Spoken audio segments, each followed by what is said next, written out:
ઉનાળાની શરૂઆતની સાથે જ અમદાવાદ ફાયર વિભાગને મળતા આગના કોલમાં વધારો થયો છે। ત્યારે સામાન્ય દિવસો કરતાં ગરમીના સમયમાં 20 થી 30% કોલમાં વધારો થયો છે।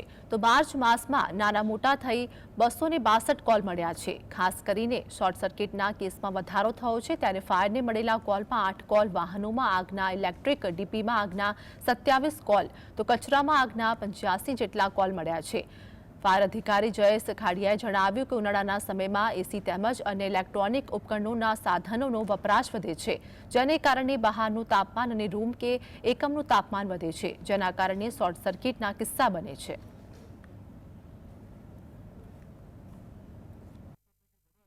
એસીનું જે આઉટર રહ્યું એ સતત તમે 24 કલાક એમને ચાલુ રાખો તો અંદર જે એક તો એ બહારથી ગરમીના કારણે જે હવાને ઠંડી કરીને અંદર પ્રોસેસ કરતું હોય ત્યારે એનું આઉટર પુષ્કળ પ્રમાણમાં ગરમ થતું હોય છે। એને થોડા ટાઈમે કલાક 2 કલાક પૂરતું બંધ કરવું જોઈએ, પણ જો સતત ચલાવવામાં આવે તો એના કારણે પણ આગ લાગતી હોય છે। બીજું, ફ્લેટની અંદર આવા આઉટરો સામે રાખેલા હોય છે એકબીજાના ફ્લેટની સામે, તો એના કારણે પુષ્કળ પ્રમાણમાં ગરમી ઉત્પન્ન થતી હોય છે અને આગના બનાવો બનતા હોય છે।